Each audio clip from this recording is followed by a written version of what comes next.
प्रणिपत्यवर्धमानं प्रश्नोत्तररत्नमालिकां वक्ष्ये नागनरामरवन्द्यं देवं देवाधिपं वीरम्। बोलिए श्री खजारत शांतिनाथ भगवान की जय। आचार्य श्री विद्यासागर जी महाराज की जय। मुनि पुंगव श्री 108 सुधा सागर जी महाराज की जय। हम सभी बड़े सौभाग्यशाली हैं जो हमें आचार्य राजर्षि अमोघ वर्ष जी द्वारा रचित महान ग्रंथ प्रश्नोत्तर रत्न मालिका के अध्ययन का अवसर मिल रहा है। निश्चित रूप से इस ग्रंथ में बहुत छोटे छोटे श्लोकों के माध्यम से अनेक प्रकार के सुभाषित हमें प्राप्त हो रहे हैं। अभी तक 3 श्लोकों का अर्थ हम देख चुके हैं। आज श्लोक क्रमांक 4 एवं 5 इन दोनों का अर्थ हम समझेंगे। इन दोनों श्लोकों में बहुत अच्छा सुभाषित मोक्ष रूपी वृक्ष का बीज क्या है, विद्वानों को, समझदार व्यक्ति को क्या करना चाहिए इत्यादि बहुत से अच्छे अच्छे प्रश्नों के उत्तर, तार्किक उत्तर प्राप्त होने वाले हैं। चलिए प्रारंभ करते हैं। श्लोक क्रमांक 4 उच्चारण।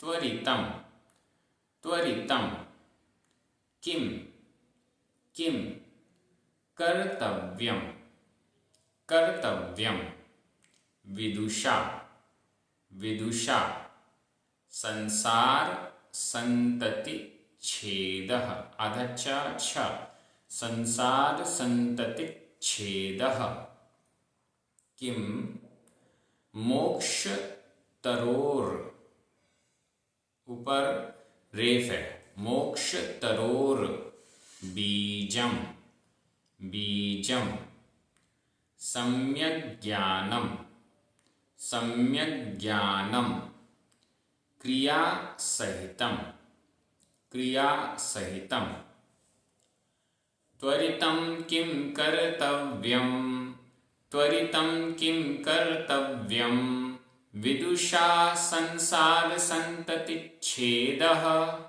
विदुषा संसार संततिच्छेदः किं मोक्षतरोर्बीजं किं मोक्षतरोर्बीजं सम्यक् ज्ञानं क्रियासहितं सम्यक् ज्ञानं क्रियासहितं। बड़ा अच्छा श्लोक है और बहुत अच्छा इसका अर्थ है। त्वरितम किम कर्तव्यम। त्वरितम त्वरित त्वरित यानी शीघ्र जल्दी। किम क्या कर्तव्यम करना चाहिए।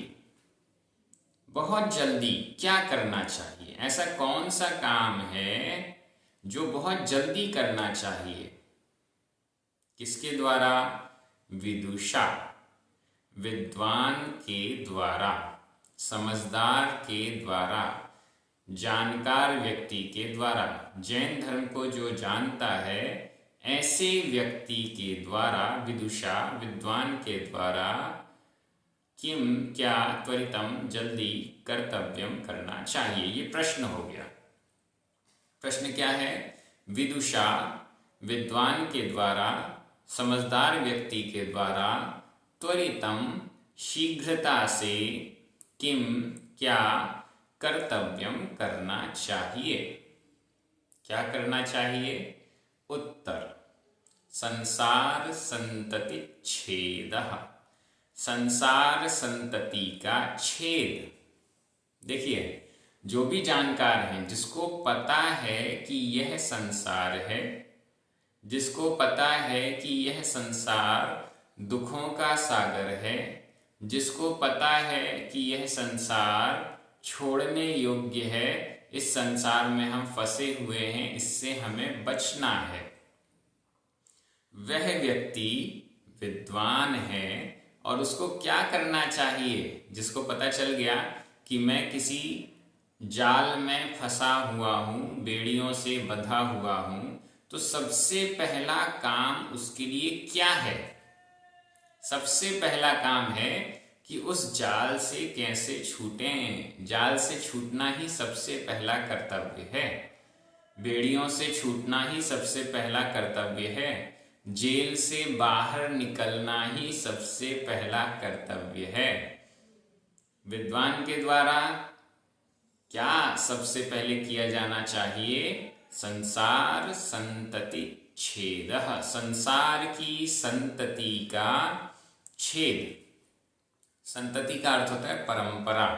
संसार की जो परंपरा है, पहला भव, अगला भव, अगला भव, फिर इसके बाद नरक, फिर स्वर्ग, फिर कहीं, फिर कहीं, यह जो संसार है, जन्म जन्मांतर रूप संसार, उसकी संतति परंपरा का छेद, संसार को समाप्त करना ही हमारा सबसे पहला कर्तव्य है। थोड़ा सा विचार करें, किसी को जेल हो गई, अब उसका सबसे पहला कर्तव्य क्या है? जिसको जेल हो गई है, गलती से हुई या किसी भी कारण से हुई, अब उसका सबसे पहला कर्तव्य है कि वह अपनी फैक्ट्री को संभाले, अपनी दुकान को संभाले, अपने मकान को संभाले, घर परिवार को संभाले। नहीं, उसका सबसे पहला कर्तव्य है कि इस जेल से बाहर निकले, तब तो चीज़ों को संभाले। जेल में ही रहेगा तो इन सब चीज़ों को संभालेगा कैसे? ये हो नहीं सकता। तो जो संसार में फंसा हुआ है, उसके लिए सबसे पहला कर्तव्य है, हम सभी संसारी जीवों के लिए सबसे पहला कर्तव्य है कि हम संसार की संतति का छेद करें। ठीक है, और क्या है फिर? संसार को अगर हम नष्ट करेंगे तो उसके लिए हमें मोक्ष का बीजारोपण करना पड़ेगा। तो वो कैसे होता है? बहुत बढ़िया। किम मोक्ष तरोर बीजम, दूसरा प्रश्न जो यहाँ पर आ रहा है, किम क्या है? मोक्ष तरोह बीजम, संधि विच्छेद, तरोह, रामेओ की मात्रा और विसर्ग। यहाँ जो विसर्ग है, विसर्ग के बाद कोई स्वर नहीं आया है, बल्कि बीजम, ब, व्यंजन आया है। तो जो विसर्ग है, विसर्ग का आधा र हो गया, और फिर यह जो आधा र है वो रेफ बनकर बीजम ब के ऊपर आ गया। मोक्ष तरोह और फिर बीजम। तो मोक्ष तरोह, किम, किम यानी क्या? मोक्ष तरोह, मोक्ष रूपी तरु। तरु का मतलब होता है वृक्ष। तरोह, यह तरु शब्द का षष्ठी विभक्ति का एक वचन है। संस्कृत में तरु शब्द है और इस तरु शब्द की षष्ठी विभक्ति एक वचन, तरोह, तरु का, वृक्ष का। मोक्ष रूपी वृक्ष का बीजम, बीज, किम क्या है?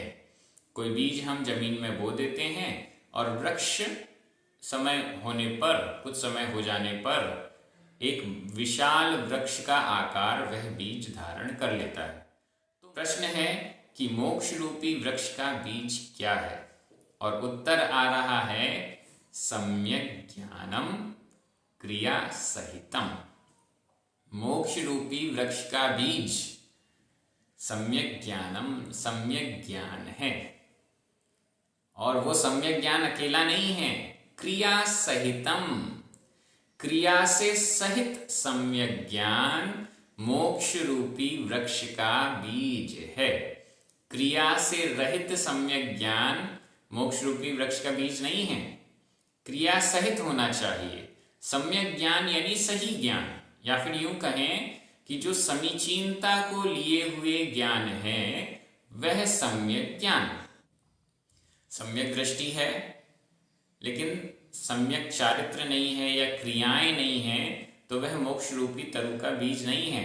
स्वर्ग में या नरक में सम्यक दृष्टि जीव होते हैं, लेकिन वो कोई क्रिया, कोई आचरण नहीं कर पाते हैं, नहीं करते हैं, तो उनका मोक्ष रूपी वृक्ष का बीज वपन हो गया ऐसा नहीं होता है, बल्कि वो तो लंबे समय तक, अर्धपुद्गल परावर्तन तक, यह अर्धपुद्गल परावर्तन काल भी अनंत काल होता है, इतने लंबे समय तक भटकते ही रहते हैं और उनका मोक्ष मार्ग भी शुरू हो गया, ऐसा नहीं माना जाता है। मोक्ष मार्ग कब शुरू होगा?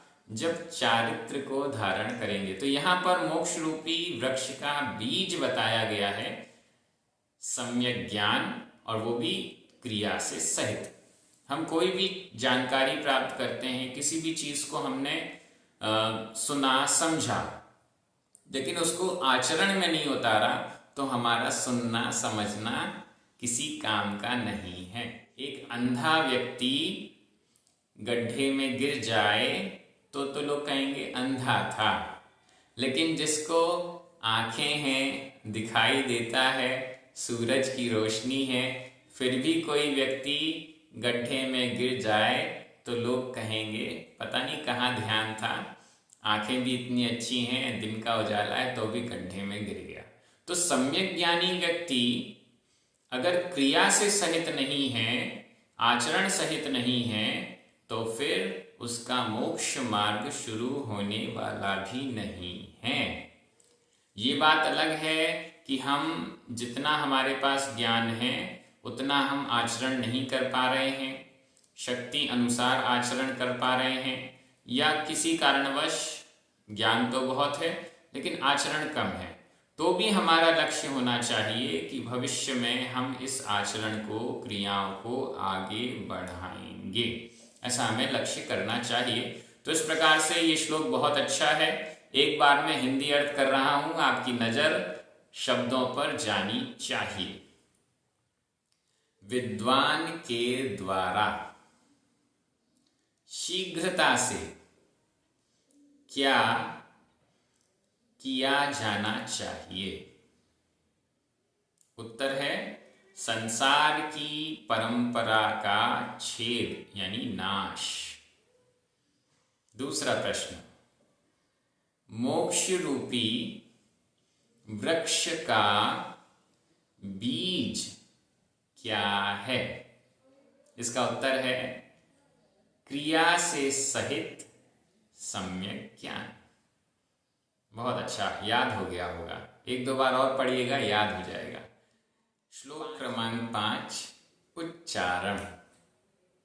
किम किम पथ्यदनम, पथ्यदनम आधा था य, पथ्यदनम धर्मः, धर्मः कह कह शुचिरिः, शुचिरिः यस्य मानसं, मानसं शुद्धं, शुद्धं कह कह पंडितो, पंडितो विवेकी, विवेकी किम किम विषमवधीरिता, विषमवधीरिता। यहाँ पर विषम ऐसा नहीं बोलना है, बल्कि विषमवधीरिता, क्योंकि जब संधि विच्छेद करेंगे तो अवधीरिता ये शब्द निकलेगा और विषम में आधा म होके, तो विषमवधीरिता। अगर हम विषम वधीरिता बोलते हैं तो फिर विषम यह म पूरा नहीं रहेगा, आधा हो जाएगा, इसलिए उच्चारण के समय विषमवधीरिता। गुरुवः, गुरुवः, गुरुवः किं पथ्यदनं धर्मः, किं पथ्यदनं धर्मः कः शुचिरिः यस्य मानसं शुद्धं, कः शुचिरिः यस्य मानसं शुद्धं कः पंडितो विवेकी, कः पंडितो विवेकी किं विषमवधीरिता गुरुवः, किं विषमवधीरिता गुरुवः। बहुत अच्छा श्लोक है ये भी। और यहाँ पर 4 प्रश्न हैं, एक एक चरण में एक एक प्रश्न और उसका उत्तर। किम पथ्यदनम धर्मः, ये पहला प्रश्न उत्तर हो गया। यहाँ पर संधि विच्छेद करनी पड़ेगी। पथ्यदनम, पथि, अदनम, ये संस्कृत का स्पेशल संधि विच्छेद है, हिंदी में ऐसा नहीं होता, प्राकृत में ऐसा नहीं होता। पथि, था में छोटी ई की मात्रा, और अदनम अ, ई और अ मिलकर य बन गया। पथि अदनम, ई और अ मिलकर या बन गया। था में ई की मात्रा थी, वो हटी, और अदनम का अ, ई और आ मिलकर या बन गया, तो था में से जो ई की मात्रा हटी तो था आधा रह गया, तो इसलिए पथ्यदनम यह शब्द बन गया। पथि, यह सप्तमी विभक्ति का एक वचन है। पथ पर, पथि पथ पर, मार्ग पर, किम किम क्या, मार्ग का किम, मार्ग में किम, अदनम, अदन, अदन का अर्थ होता है भोजन, अदन शब्द का अर्थ है भोजन। धर्म को ही रास्ते का भोजन, मार्ग के लिए भोजन क्यों कहा गया? एक्चुअली हम ट्रैवलिंग करते समय भोजन इसलिए रखते हैं कि जिस भी कार्य से हम यात्रा कर रहे हैं, जिस भी क्षेत्र के लिए हम यात्रा कर रहे हैं, वहाँ पर सकुशल पहुँच जाएं, और जब तक उस स्थान पर नहीं पहुँच रहे हैं तब तक हमारी सहायता यह भोजन करेगा, क्योंकि वहाँ पहुँच जाएंगे तो वहाँ तो हमें भोजन की व्यवस्था हो जाएगी। यहाँ घर पर भी थे तो यहाँ भी हमारे भोजन की व्यवस्था थी, लेकिन मार्ग में घर से लेकर हमारे पहुँचने के स्थान तक इस बीच जो दूरी है, उस दूरी में हमारे भोजन की, हमारे सकुशल पहुँचने की क्या व्यवस्था है? क्योंकि भूख लगेगी, बहुत तेज भूख लगेगी, तो हम क्या करेंगे? तो उसके लिए भोजन साथ में होना चाहिए।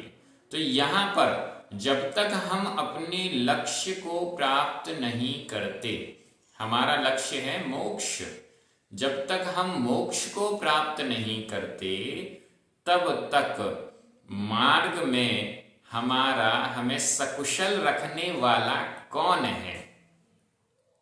जब तक हम मोक्ष नहीं पहुंचते तब तक यह मार्ग है। इस मार्ग में हमें सकुशल रखने वाला कौन है? तो वह है धर्म। हम मार्ग में धर्म को अपने साथ रखें, धर्म को अपने साथ रखते हैं तो हम सकुशल मोक्ष तक जा पाएंगे। इस दृष्टि से यहाँ पर प्रश्न का उत्तर दिया गया है धर्म। मार्ग में भोजन क्या है? धर्म। दूसरा प्रश्न, कह क्या? शुचि रिह, संधि विच्छेद कर लीजिए। शुचि, शुचि, विसर्ग शुचि ही, इह ई, विसर्ग और ई मिलकर विसर्ग का रा हो गया, और रा में ई की मात्रा, छोटी ई की मात्रा आ गई, तो रिह, शुचि रिह। कह शुचि रिह, कह शुचि ही, रिह का इह, इह यानी इस लोक में, इह वर्तमान में, अभी।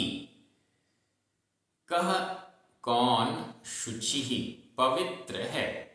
वर्तमान इस भव में, इस समय, इस संसार में, कह शुचि ही, कौन पवित्र है? कौन पवित्र है?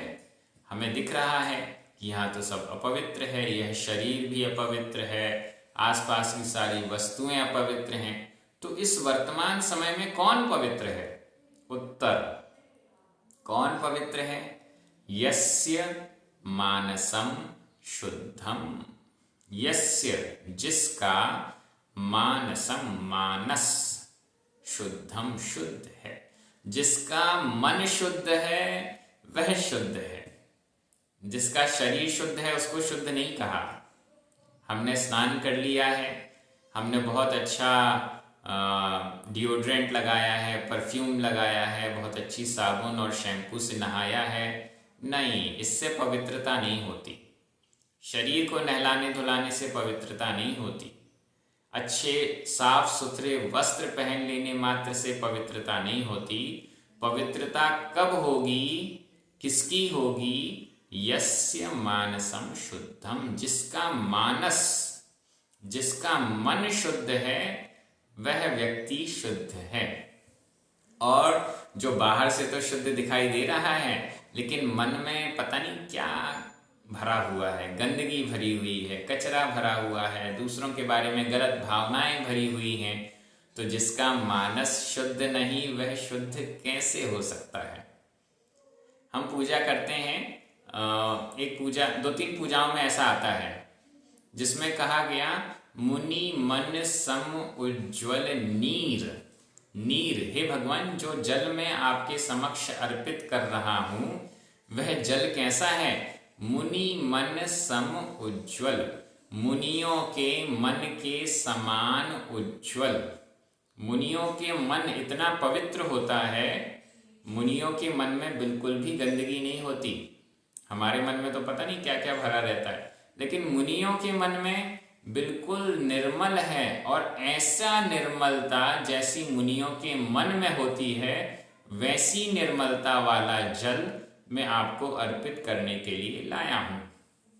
तो यहाँ पर कौन पवित्र है? मुनि महाराज तो स्नान नहीं करते, फिर भी वे पवित्र हैं। रत्न करंडक श्रावकाचार में आचार्य समंत भद्र स्वामी कहते हैं, रत्नत्रय पवित्रते। रत्नत्रय से पवित्रता होती है।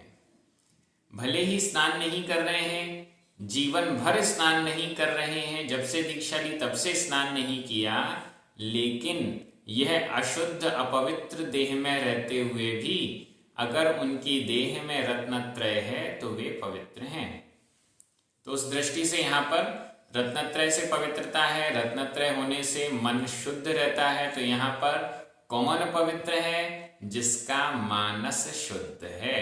अब हम भी कोशिश करें अपने आप को पवित्र बनाने की, अपने मानस को शुद्ध रखने की। अपने मन में जो कचरा है, गंदगी है, बेकार की बातें हैं, गलत भावनाएं हैं, उनको धीरे धीरे दूर करते जाएं तो हमारा मानस भी पवित्र हो जाएगा, शुद्ध हो जाएगा।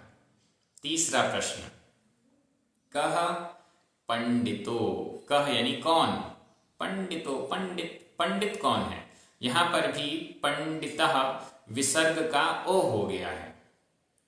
पंडितः, कह पंडितः, पंडित कौन है? विवेकी। एक शब्द में उत्तर, पंडित कौन है? विवेकी। जो विवेकी है, जिसमें विवेक है।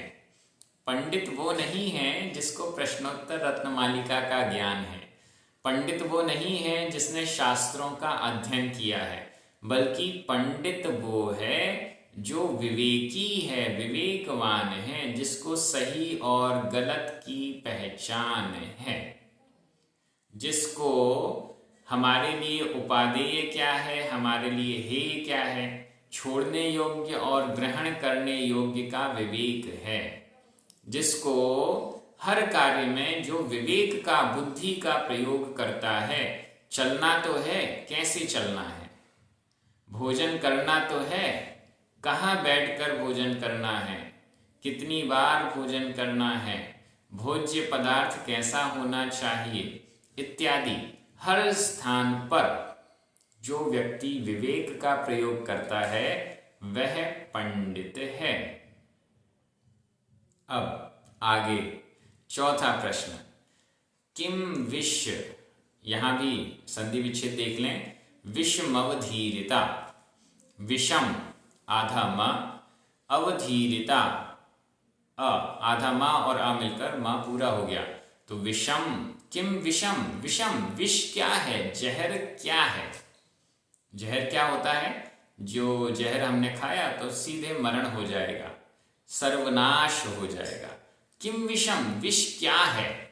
ऐसी कौन सी वस्तु है जो विष का, जहर का काम करती है, जिससे हमको बचना है? उत्तर, अवधीरिता गुरवः। गुरवः गुरु की, गुरवः गुरु की, अवधीरिता गुरु की। अवधीरिता, अवधीरिता का मतलब है तिरस्कार, गुरु का तिरस्कार। यह विष का काम करेगा। गुरु कौन है इसकी परिभाषा पहले बताई गई, और यह भी बताया गया कि उपादेय क्या है। गुरु के वचन उपादेय हैं, यह भी बताया गया। गुरु की परिभाषा बताई गई। अब ये बताइए कि सबसे विष जहर का काम हलाहल क्या है, जिससे हमारा सर्वनाश हो जाएगा, जिससे हमें बचना चाहिए? वह है अवधीरता गुरुवः, गुरु की अवधीरता, गुरु का तिरस्कार। अब यहाँ गुरु शब्द से अर्थ हम बड़े जनों का भी ले सकते हैं। अपने से जो बड़े हैं उनका तिरस्कार करना, अपने से जो बड़े हैं बड़े जनों का तिरस्कार करना, गुरुजनों का तिरस्कार करना, ये सबसे बड़ा गलत कार्य है अगर हम करते हैं तो। अवधीरता यानी तिरस्कार, उनकी अवहेलना करना, वो जो कह रहे हैं उससे एकदम विपरीत चलना, उनको नीचा दिखाना, उनको अपशब्द कहना, ये सारे कार्य जहर का काम करते हैं। और भी चिंतन जो आपके मन में आ रहा है इन श्लोकों को पढ़कर, वो आप निश्चित रूप से इस वीडियो के कमेंट बॉक्स में लिखिए। आपके मन में क्या आ रहा है वो सब लिखिए, क्योंकि ये तो चिंतन के योग्य है और ये ऐसी चीजें हैं जो हम सोचते रहते हैं, जो हमारे सामने आती रहती हैं। चलिए, इस श्लोक का भी अर्थ हो गया, मैं हिंदी में अर्थ कर रहा हूं, आपकी नजर शब्दों पर जाएगी। मार्ग में भोजन क्या है? उत्तर, धर्म। इस भव में पवित्र कौन है? उत्तर, जिसका मानस शुद्ध है। तीसरा प्रश्न, पंडित कौन है? उत्तर, विवेकी। चौथा प्रश्न, विष क्या है? उत्तर, गुरु की अवधीरता, तिरस्कार। इस प्रकार से ये दोनों श्लोकों का अर्थ हो गया है। आप सभी बहुत अच्छे से अध्ययन कर रहे हैं, बड़ी लगन के साथ एक एक शब्द को समझने का पुरुषार्थ कर रहे हैं और नियम पूर्वक, जब तक यह ग्रंथ पूरा नहीं होगा उसके लिए आपने नियम भी लिया है। निश्चित रूप से ये ग्रंथ, यह स्वाध्याय हमारे कल्याण का निमित्त बनेगा। सभी को जय जिनेंद्र।